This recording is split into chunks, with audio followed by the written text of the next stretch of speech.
বন্ধুরা কেমন আছো সবাই? আশা করি খুব ভালো আছো এবং আমি কিন্তু খুব ভালো আছি এবং আজকে তো বেশি ভালো আছি, কারণ আজকে যাচ্ছি আমি বিয়ে বাড়ি। কতদিন পর একটা বিয়ে বাড়ি পেলাম, কতদিন ধরে আশা করে বসেছিলাম একটা তো বিয়ে বাড়ি পর, একটা তো বিয়ে বাড়ি পর। সবাই বিয়ে বাড়ি যাচ্ছে, ফটো দিচ্ছে, আরও কত কিছু করছে, কিন্তু আমার বিয়ে বাড়িই পড়ছিল না। তো ফাইনালি এই মাসের লাস্টে একটা বিয়ে বাড়ি পেয়েছি, তাও আবার আমার বরের বন্ধুর বিয়ে।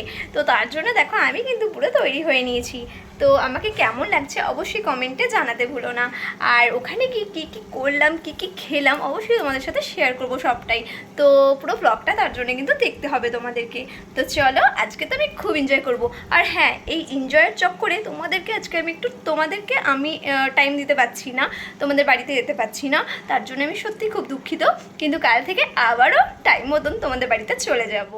বিয়েবাড়ি মানেই কিন্তু পেট ভোজন, তার জন্যে ফার্স্টে এসেই আমরা স্টার্টার নিয়ে বসে পড়েছি। তাছাড়াও বউ এখনও পর্যন্ত এসে পৌঁছায়নি, তাই ভাবলাম পেট ভোজনটা আগেই সেরে ফেলি। এদিকে কিন্তু আমার ছেলে দেখো না, একবার করে পকোড়া খাচ্ছে, একবার করে জল খাচ্ছে, ওর নাকি ঝাল লাগছে।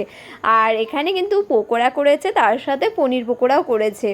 আর যে যার খোঁজে থাকে, আমার বর এসে এখানে কোল্ড ড্রিঙ্কস খুঁজছে, আমার ছেলে এখানে এসে আইসক্রিম খুঁজছে, আর আমি এসে এখানে ফুচকা খুঁজছি। কিন্তু এই তিনটের মধ্যে দুটো তো হয়ইনি, আইসক্রিমটা হয়েছে, যেটা কিন্তু খাওয়া দাওয়ার পরে। আর এই যে হলো আমার বরের বন্ধু এবং তার বউ, যাদের বউ ভাতে আমরা এসেছি। ওদের দুজনকেই কিন্তু খুব সুন্দর লাগছে, মিষ্টি লাগছে। আর এখানে আমার ছেলে দেখো না, জুতো বাঁধতে ব্যস্ত, প্যান্ট ঠিক করতে ব্যস্ত। ওফ, কত মনোযোগ দিয়ে প্যান্টটা ঠিক করছে ও।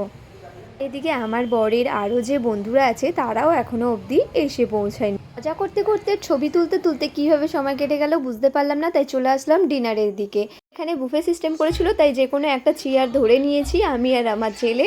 আমরা নিয়ে নিয়েছি একটা কচুরি আর কাশ্মীরি আলুর দম, তার সাথে স্যালাড, এছাড়া মটন, রাইস সেগুলোও ছিল।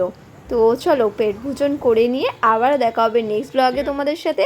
তো চলো, আজকের মতো সকলকে জানাই গুড নাইট, টাটা, সবাই ভালো থাকো, সুস্থ থাকো। আর পুরো ভবনটাই ছিল রোডের ওপরে, তার জন্য একটু অসুবিধাও হচ্ছিল ভিডিও করতে বা ফটো তুলতে।